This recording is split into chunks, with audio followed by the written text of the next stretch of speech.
ಓಂ ಗಣೇಶಾಯ ನಮಃ. ನಮ್ಮ ವಿಡಿಯೋವನ್ನು ವೀಕ್ಷಿಸುತ್ತಿರುವ ಪ್ರತಿಯೊಬ್ಬರಿಗೂ ನಮ್ಮ ಶ್ರೀ ಮಹಾಗಣಪತಿಯ ಆಶೀರ್ವಾದವಿರಲಿ. ಸಾಮಾನ್ಯವಾಗಿ ಮನುಷ್ಯನಿಗೆ ಕತ್ತಲೆ ಎಂದರೆ ಒಂದು ರೀತಿಯ ಭಯ. ಅಮಾವಾಸ್ಯೆ ಬಂತು ಅಂದರೆ ಸಾಕು, ಏನೋ ಕೆಟ್ಟದಾಗುತ್ತೆ, ಈ ದಿನ ಯಾವುದೇ ಶುಭ ಕೆಲಸ ಮಾಡಬಾರದು, ಹೊಸ ಹೆಜ್ಜೆ ಇಡಬಾರದು ಅನ್ನೋ ನಕಾರಾತ್ಮಕ ಯೋಚನೆಗಳು ನಮ್ಮ ತಲೆಗೆ ಬಂದ್ಬಿಡ್ತವೆ. ಆದರೆ ಪ್ರಕೃತಿಯ ಅತಿದೊಡ್ಡ ರಹಸ್ಯ ಎಲ್ಲಿ ಅಡಗಿದೆ ಗೊತ್ತಾ? ಸೃಷ್ಟಿಯ ಅತ್ಯಂತ ಸುಂದರವಾದ ಕೆಂಪು ಕಮಲ ಅರಳುವುದು ಅದೇ ಕತ್ತಲಿನ ಹೊಲಸಾದ ಕೆಸರಿನಲ್ಲಿ. ಅಪ್ಪಟ ಅಪರಂಜಿ ಬಂಗಾರ ಸಿಗುವುದು ಅದೇ ಕತ್ತಲು ತುಂಬಿದ ಭೂಮಿಯ ಆಳದಲ್ಲಿ. ತಾಯಿಯ ಗರ್ಭದ ಕತ್ತಲೆಯಲ್ಲಿ 9 ತಿಂಗಳು ಇರದೆ ಯಾವ ಜೀವಿಯೂ ಈ ಭೂಮಿಯ ಮೇಲೆ ಜನ್ಮ ಪಡೆಯಲು ಸಾಧ್ಯವಿಲ್ಲ.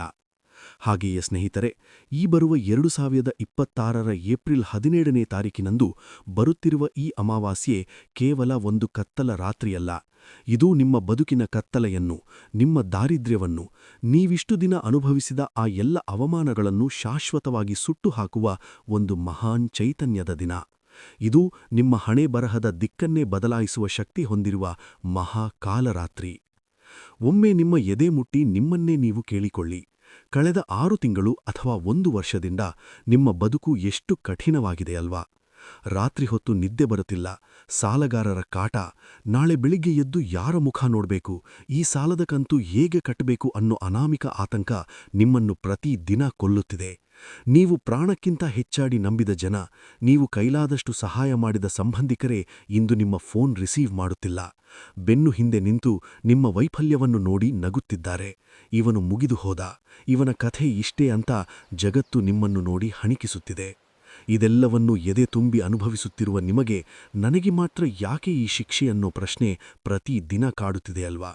ಆದರೆ ನೆನಪಿಡಿ, ಗ್ರಹಣ ಸೂರ್ಯನಿಗೂ ಬರುತ್ತದೆ, ಚಂದ್ರನಿಗೂ ಬರುತ್ತದೆ, ಆದರೆ ಅದು ಶಾಶ್ವತವಲ್ಲ. ಆ ಗ್ರಹಣ ಬಿಟ್ಟ ಮೇಲೆ ಅವರು ಮತ್ತಷ್ಟು ಪ್ರಖರವಾಗಿ ಬೆಳಗುತ್ತಾರೆ. ಈ ಏಪ್ರಿಲ್ 17ರ ಅಮಾವಾಸ್ಯೆ ನಿಮ್ಮ ಬದುಕಿಗೆ ಹಿಡಿದಿರುವ ಆ ದಾರಿದ್ರ್ಯದ ಗ್ರಹಣವನ್ನು ಬಿಡಿಸುವ ಸಮಯ. ಯಾಕೆಂದರೆ ಈ ದಿನ ಗ್ರಹಗತಿಗಳ ಸಂಚಾರ ಅತ್ಯಂತ ವಿಶಿಷ್ಟವಾಗಿದೆ. ಅದೆಷ್ಟೋ ವರ್ಷಗಳಿಂದ ಬಗೆಹರಿಯದ ಸಮಸ್ಯೆಗಳಿಗೆ ಈ ದಿನ ಪ್ರಕೃತಿಯೇ ಒಂದು ದಾರಿ ಮಾಡಿಕೊಡಲಿದೆ. ಹಾಗಾದರೆ ಈ ವಿಶೇಷವಾದ ಅಮಾವಾಸ್ಯೆಯಿಂದ ಯಾವ ರಾಶಿಯವರ ಅದೃಷ್ಟ ಸಂಪೂರ್ಣವಾಗಿ ಬದಲಾಗಲಿದೆ? ಯಾರಿಗೆ ಆ ಮಹಾರಾಜಯೋಗದ ಬಾಗಿಲು ಕೆರೆಯಲಿದೆ? ಮತ್ತು ಯಾರು ಸ್ವಲ್ಪ ಎಚ್ಚರಿಕೆಯಿಂದ ಇರಬೇಕು? ಬನ್ನಿ, ಪ್ರತಿಯೊಂದು ರಾಶಿಯ ಸಂಪೂರ್ಣ ರಹಸ್ಯವನ್ನು ಈಗ ಬಿಡಿಸಿಡುತ್ತೇನೆ. ನಿಮ್ಮ ರಾಶಿ ಬಂದಾಗ ಒಂದು ಕ್ಷಣವೂ ಸ್ಕಿಪ್ ಮಾಡದೆ ಸಂಪೂರ್ಣವಾಗಿ ಕೇಳಿಸಿಕೊಳ್ಳಿ. ಮೊದಲನೆಯ ಗುಂಪು ಮೇಷ ಮತ್ತು ಸಿಂಹರಾಶಿ. ನೀವು ಅಪ್ಪಟ ಬೆಂಕಿಯ ಗುಣವುಳ್ಳವರು. ನಿಮಗೆ ಯಾರ ಅಡಿಯಲ್ಲೂ ಕೆಲಸ ಮಾಡುವುದು ಇಷ್ಟವಿಲ್ಲ. ಯಾರಿಗೂ ತಲೆಬಾಗುವ ಸ್ವಭಾವ ನಿಮ್ಮದಲ್ಲ. ಆದರೆ ಕಳೆದ ಕೆಲವು ತಿಂಗಳುಗಳಿಂದ ನಿಮ್ಮ ಸ್ವಾಭಿಮಾನಕ್ಕೆ ಭಾರೀ ಪೆಟ್ಟು ಬಿದ್ದಿದೆ.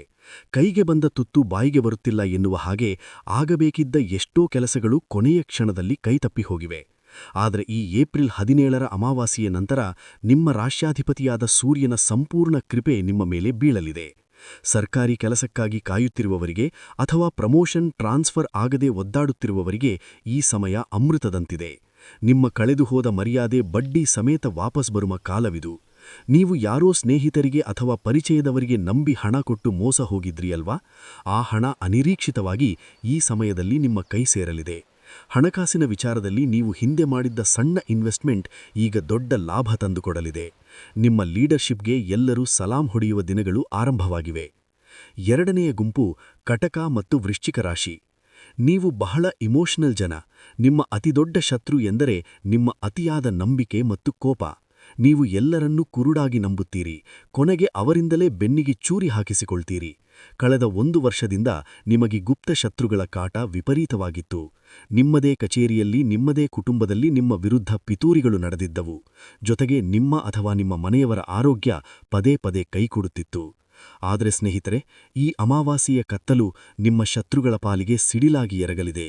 ನಿಮ್ಮ ಬೆನ್ನು ಹಿಂದೆ ಗುಂಪು ಕಟ್ಟಿಕೊಂಡು ನಿಮ್ಮನ್ನು ಕೆಳಗೆ ಬೀಳಿಸಲು ನೋಡುತ್ತಿರುವ ಜನಕ್ಕೆ ಈ ಸಮಯ ಸರಿಯಾದ ಪಾಠ ಕಲಿಸಲಿದೆ. ಅವರು ತಾವಾಗಿಯೇ ನಿಮ್ಮ ಕಾಲಬುಡಕ್ಕೆ ಬಂದು ಕ್ಷಮೆ ಕೇಳುವ ಪರಿಸ್ಥಿತಿ ನಿರ್ಮಾಣವಾಗುತ್ತದೆ. ನಿಮ್ಮ ಆರೋಗ್ಯದಲ್ಲಿ ಅದ್ಭುತವಾದ ಚೇತರಿಕೆ ಕಾಣುತ್ತೀರಿ. ವಿಶೇಷವಾಗಿ ನೀವು ಸ್ವಂತ ಮನೆ ಕಟ್ಟಬೇಕು, ಹೊಸ ಬಿಸ್ನೆಸ್ ಶುರು ಮಾಡಬೇಕು ಅಥವಾ ಹೊಸ ವಾಹನ ತೆಗೆದುಕೊಳ್ಳಬೇಕು ಎಂದು ಕನಸು ಕಂಡಿದ್ದರೆ ಈ ಅಮಾವಾಸ್ಯೆಯ ನಂತರ ಆ ಕನಸಿಗೆ ಜೀವ ಬರಲಿದೆ.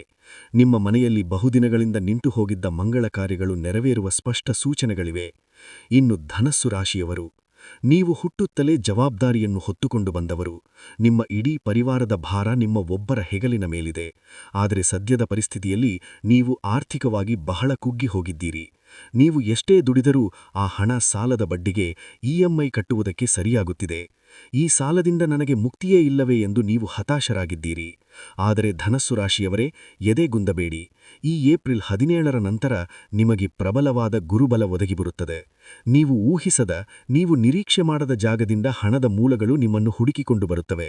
ಹಿರಿಯರ ಆಸ್ತಿ ವಿಚಾರದಲ್ಲಿ ಕೋರ್ಟ್ ಕಚೇರಿಗಳಲ್ಲಿ ಇದ್ದ ಜಗಳಗಳು ಇತ್ಯರ್ಥವಾಗಿ ನಿಮಗೆ ನ್ಯಾಯ ಸಿಗುತ್ತದೆ. ಸಮಾಜದಲ್ಲಿ ನಿಮ್ಮ ಮಾಟಿಗೆ ಅತಿದೊಡ್ಡ ಬೆಲೆ ಸಿಗುವ ಕಾಲವಿದು. ನಿಮ್ಮ ಸಾಲದ ಹೊರೆ ಈ ತಿಂಗಳಾಂತ್ಯದೊಳಗೆ ಅರ್ಧದಷ್ಟು ಕರಗಿ ಹೋಗಲಿದೆ. ಇನ್ನು ಉಳಿದ ರಾಶಿಗಳಾದ ವೃಷಭ, ಮಿಥುನ, ಕನ್ಯಾ ಮತ್ತು ತುಲಾ ರಾಶಿಯವರು ನೀವು ಅತಿ ಹೆಚ್ಚು ಕಷ್ಟಪಡುವ ಶ್ರಮಜೀವಿಗಳು. ಆದರೆ ಸದ್ಯಕ್ಕೆ ನೀವು ಸ್ವಲ್ಪ ತಾಳ್ಮೆಯಿಂದ ಇರಬೇಕಾದ ಸಮಯವಿದು. ನಿಮ್ಮ ಶ್ರಮಕ್ಕೆ ತಕ್ಕ ಪ್ರತಿಫಲ ಸಿಗುತ್ತಿಲ್ಲ ಎಂಬ ಬೇಸರ ನಿಮ್ಮಲ್ಲಿದೆ. ಈ ಏಪ್ರಿಲ್ 17ರ ಅಮಾವಾಸ್ಯೆಯ ದಿನ ನೀವು ಮಾಡಬೇಕಾದ ಅತಿ ದೊಡ್ಡ ಕೆಲಸ ಎಂದರೆ ಮೌನ. ಹೌದು, ಮೌನವೇ ನಿಮ್ಮ ದೊಡ್ಡ ಅಸ್ತ್ರ. ಯಾರ ಜೊತೆಯೂ ವಿನಾಕಾರಣ ಜಗಳಕ್ಕೆ ಹೋಗಬೇಡಿ. ಯಾರಾದರೂ ನಿಮ್ಮನ್ನು ಕೆಣಕಿದರೂ ಪ್ರತಿಕ್ರಿಯೆ ನೀಡಬೇಡಿ. ಈ ಅಮಾವಾಸ್ಯೆಯ ದಿನ ಯಾವುದೇ ಪ್ರಮುಖ ಡಾಕ್ಯುಮೆಂಟ್ಸ್ಗೆ ಸಹಿ ಹಾಕಬೇಡಿ. ಯಾರಿಗೂ ಹಣವನ್ನು ಸಾಲವಾಗಿ ಕೊಡಬೇಡಿ. 2 ದಿನ ಕಳೆದು ನಿಮ್ಮ ಕೆಲಸಗಳನ್ನು ಆರಂಭಿಸಿ. ನಿಮ್ಮ ತಾಳ್ಮೆಯೇ ನಿಮಗೆ ಅತಿ ದೊಡ್ಡ ಗೆಲುವನ್ನು ತಂದುಕೊಡುತ್ತದೆ. ಮಕರ, ಕುಂಭ ಮತ್ತು ಮೀನರಾಶಿಯವರು ಶನಿಯ ಪ್ರಭಾವದಿಂದಾಗಿ ನೀವು ಜೀವನದ ಅಸಲಿ ಸತ್ಯಗಳನ್ನು ಕಲಿಯುತ್ತಿದ್ದೀರಿ. ಕಷ್ಟಗಳು ನಿಮ್ಮನ್ನು ಗಟ್ಟಿ ಮಾಡುತ್ತಿವೆ. ಈ ಅಮಾವಾಸ್ಯೆಯ ಸಮಯ ನಿಮ್ಮನ್ನು ಆಧ್ಯಾತ್ಮಿಕವಾಗಿ ಜಾಗೃತಗೊಳಿಸುತ್ತದೆ. ಹೊಸ ಪಾರ್ಟ್ನರ್ಶಿಪ್ ಬಿಸ್ನೆಸ್ ಮಾಡುವುದನ್ನು ಸದ್ಯಕ್ಕೆ ತಡೆಹಿಡಿಯಿರಿ. ನಿಮ್ಮ ಕೆಲಸವನ್ನು ನೀವು ಒಂಟಿಯಾಗಿ ಸೈಲೆಂಟ್ ಆಗಿ ಮಾಡಿಕೊಂಡು ಹೋಗಿ. ದೊಡ್ಡ ಮಟ್ಟದ ಯಶಸ್ಸು ನಿಮ್ಮನ್ನು ಹುಡುಕಿಕೊಂಡು ಬರುತ್ತದೆ. ಸ್ನೇಹಿತರೆ, ವಿಡಿಯೋದ ಅತಿ ಪ್ರಮುಖ ಘಟ್ಟಕ್ಕೆ ನಾವು ಬಂದಿದ್ದೇವೆ. ರಾಶಿ ಭವಿಷ್ಯ ಏನೇ ಇರಲಿ, ನಮ್ಮ ಕರ್ಮ ಮತ್ತು ನಮ್ಮ ನಂಬಿಕೆ ನಮ್ಮ ಭವಿಷ್ಯವನ್ನು ಬದಲಾಯಿಸುವ ಶಕ್ತಿ ಹೊಂದಿದೆ. ಈ ಅಮಾವಾಸ್ಯೆಯ ದಿನ ಎಷ್ಟೇ ವರ್ಷಗಳಿಂದ ನಿಮ್ಮ ಮನೆಗೆ ಅಂಟಿಕೊಂಡಿರುವ ದಾರಿದ್ರ್ಯವನ್ನು, ನೆಗೆಟಿವ್ ಎನರ್ಜಿಯನ್ನು ಸುಟ್ಟು ಹಾಕಿ ಧನಲಕ್ಷ್ಮಿಯನ್ನು ನಿಮ್ಮ ಮನೆಗೆ ಆಹ್ವಾನಿಸಲು ಈ ಒಂದು ಅತ್ಯಂತ ರಹಸ್ಯ ಮತ್ತು ಶಕ್ತಿಶಾಲಿ ಪರಿಹಾರವನ್ನು ತಪ್ಪದೆ ಮಾಡಿ. ಅಮಾವಾಸ್ಯೆಯ ವಿಶೇಷ ಪರಿಹಾರ. ಏಪ್ರಿಲ್ 17ರ ರಾತ್ರಿ ಸುಮಾರು 8 ಗಂಟೆಯಿಂದ 9 ಗಂಟೆಯ ಒಳಗೆ ಈ ಕೆಲಸ ಮಾಡಬೇಕು. ನೀವು ಅಂದು ಸ್ನಾನ ಮಾಡಿ ಶುಚಿಯಾಗಿರಿ. ಒಂದು ಹೊಸ ಮಣ್ಣಿನ ದೀಪ, ಅಂದರೆ ಹಣತೆಯನ್ನು ತೆಗೆದುಕೊಳ್ಳಿ. ಅದಕ್ಕೆ ಶುದ್ಧವಾದ ಎಳ್ಳೆಣ್ಣೆಯನ್ನು ಹಾಕಿ ಹತ್ತಿಯ ಬತ್ತಿಯನ್ನು ಇಡಿ.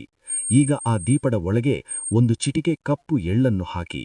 ಆ ದೀಪವನ್ನು ತೆಗೆದುಕೊಂಡು ಹೋಗಿ ನಿಮ್ಮ ಮನೆಯ ಮುಖ್ಯ ದ್ವಾರ, ಅಂದರೆ ನೀವು ಮನೆಯಿಂದ ಹೊರಗೆ ಹೋಗುವಾಗ ನಿಮ್ಮ ಬಲಗೈ ಬರುವ ಕಡೆ ಆ ದೀಪವನ್ನು ಹಚ್ಚಿಡಿ. ದೀಪ ಹಚ್ಚುವಾಗ ಕಣ್ಣು ಮುಚ್ಚಿಕೊಂಡು ಆ ಭಗವಂತನಲ್ಲಿ ಪ್ರಾರ್ಥನೆ ಮಾಡಿ. ನನ್ನ ಮನೆಯಲ್ಲಿರುವ ಎಲ್ಲ ಕಷ್ಟಗಳು, ರೋಗ ರುಜಿನಗಳು, ಸಾಲದ ಬಾಧೆಗಳು ಈ ದೀಪದ ಬೆಂಕಿಯಲ್ಲಿ ಸುಟ್ಟು ಬೂದಿಯಾಗಲಿ ಎಂದು ಬೇಡಿಕೊಳ್ಳಿ. ಈ ಚಿಕ್ಕ ಕೆಲಸ ಆ ಅಮಾವಾಸ್ಯೆಯ ಕತ್ತಲಿನಲ್ಲಿ ನಿಮ್ಮ ಮನೆಯ ಸುತ್ತ ಒಂದು ಪಾಸಿಟಿವ್ ಎನರ್ಜಿಯ ರಕ್ಷಾ ಕವಚವನ್ನು ನಿರ್ಮಾಣ ಮಾಡುತ್ತದೆ. ದಾರಿದ್ರ್ಯ ಲಕ್ಷ್ಮಿ ನಿಮ್ಮ ಮನೆಯಿಂದ ಶಾಶ್ವತವಾಗಿ ಹೊರಟು ಹೋಗಿ ಧನಲಕ್ಷ್ಮಿ ಒಳಗೆ ಬರುತ್ತಾಳೆ. ನೆನಪಿರಲಿ, ಮನೆಯಲ್ಲಿ ಅಶೌಚವಿದ್ದರೆ ಅಥವಾ ಸೂತಕವಿದ್ದರೆ ಈ ದೀಪ ಹಚ್ಚುವ ಕೆಲಸವನ್ನು ಮಾಡಬೇಡಿ. ಸ್ನೇಹಿತರೆ, ಕಾಲ ಯಾರಿಗೂ ಕಾಯುವುದಿಲ್ಲ. ಬದುಕು ಎಂದರೆ ಕೇವಲ ಕಷ್ಟಗಳ ಸರಮಾಲೆಯಲ್ಲ. ಆ ಕಷ್ಟಗಳನ್ನು ಮೆಟ್ಟಿ ನಿಂತು ಗೆಲ್ಲುವುದೇ ಅಸಲಿ ಬದುಕು. ಇಂದಿನಿಂದ ನನ್ನಿಂದ ಆಗಲ್ಲ, ನನ್ನ ಅದೃಷ್ಟವೇ ಇಷ್ಟು ಅನ್ನೋ ನಕಾರಾತ್ಮಕ ಯೋಜನೆಗಳನ್ನು ನಿಮ್ಮ ತಲೆಯಿಂದ ಕಿತ್ತು ಬಿಸಾಡಿ. ನಿಮ್ಮೊಳಗೆ ಒಬ್ಬ ಅದ್ಭುತವಾದ ನಾಯಕನಿದ್ದಾನೆ, ಒಬ್ಬ ಹೋರಾಟಗಾರನಿದ್ದಾನೆ. ಅವನನ್ನು ಎಚ್ಚರಿಸುವ ಸಮಯ ಈಗ ಬಂದಿದೆ. ಈ ಅಮಾವಾಸ್ಯೆಯ ಕತ್ತಲು ನಿಮ್ಮ ಎಲ್ಲ ಕಷ್ಟಗಳನ್ನು ತನ್ನೊಡನೆ ನುಂಗಿ ಹಾಕಲಿ. ಮರುದಿನ ಹುಟ್ಟುವ ಸೂರ್ಯ ನಿಮ್ಮ ಜೀವನದಲ್ಲಿ ಹೊಸ ಯುಗಾದಿಯ ಹೊಸ ಬೆಳಕನ್ನು ತರಲಿ. ಮುಚ್ಚಿಹೋದ ನಿಮ್ಮೆಲ್ಲ ದಾರಿಗಳು ಈ ದಿನದಿಂದ ತೆರೆದುಕೊಳ್ಳಲಿ ಎಂದು ಆ ಭಗವಂತನಲ್ಲಿ ನಾನು ಪ್ರಾರ್ಥಿಸುತ್ತೇನೆ. ಈ ವಿಡಿಯೋದಲ್ಲಿರುವ ಮಾತುಗಳು, ಈ ಮಾಹಿತಿ ನಿಮ್ಮ ಮನಸ್ಸಿಗೆ ನಾಟಿದ್ದರೆ, ನಿಮ್ಮೊಳಗೆ ಹೊಸ ಧೈರ್ಯವನ್ನು ತುಂಬಿದ್ದರೆ ದಯವಿಟ್ಟು ನಿಮ್ಮ ರಾಶಿ ಯಾವುದು ಎಂದು ತಿಳಿಸಿ ಮತ್ತು ಪೂರ್ಣ ನಂಬಿಕೆಯಿಂದ, ಭಕ್ತಿಯಿಂದ ಓಂ ನಮಃ ಶಿವಾಯ ಎಂದು ಕಮೆಂಟ್ ಮಾಡಿ. ನಿಮ್ಮ ಆ ಒಂದು ಕಮೆಂಟ್ ನಿಮ್ಮ ಗೆಲುವಿನ ಮುನ್ನುಡಿಯಾಗಲಿ. ನಿಮ್ಮ ಸುತ್ತಮುತ್ತ ಕಷ್ಟದಲ್ಲಿರುವ, ಹತಾಶರಾಗಿರುವ ನಿಮ್ಮ ಸ್ನೇಹಿತರಿಗೂ ಮತ್ತು ಕುಟುಂಬದವರಿಗೂ ಈ ವಿಡಿಯೋವನ್ನು ಖಂಡಿತ ಶೇರ್ ಮಾಡಿ. ಅವರಿಗೂ ಒಂದು ಆಶಾ ಕಿರಣವಾಗಿ. ನಮ್ಮ ವಾಹಿನಿ ಜೀವನ ಜ್ಯೋತಿಗೆ ಸಬ್ಸ್ಕ್ರೈಬ್ ಆಗೋದನ್ನ ಮರೆಯಬೇಡಿ. ಸದಾ ನಿಮ್ಮ ಏಳಿಗೆಗಾಗಿ, ನಿಮ್ಮ ಗೆಲುವಿನ ಪಯಣದಲ್ಲಿ ನಾವು ಜೊತೆಯಾಗಿರ್ತೀವಿ. ಕಣ್ಣೀರು ಒರೆಸಿಕೊಳ್ಳಿ, ಎದ್ದು ನಿಲ್ಲಿ, ಧೈರ್ಯವಾಗಿ ಮುನ್ನುಗ್ಗಿ. ಜಯ ಖಂಡಿತ 100ಕ್ಕೆ 100 ನಿಮ್ಮದೇ. ಶುಭವಾಗಲಿ. ಓಂ ಗಣೇಶಾಯ ನಮಃ.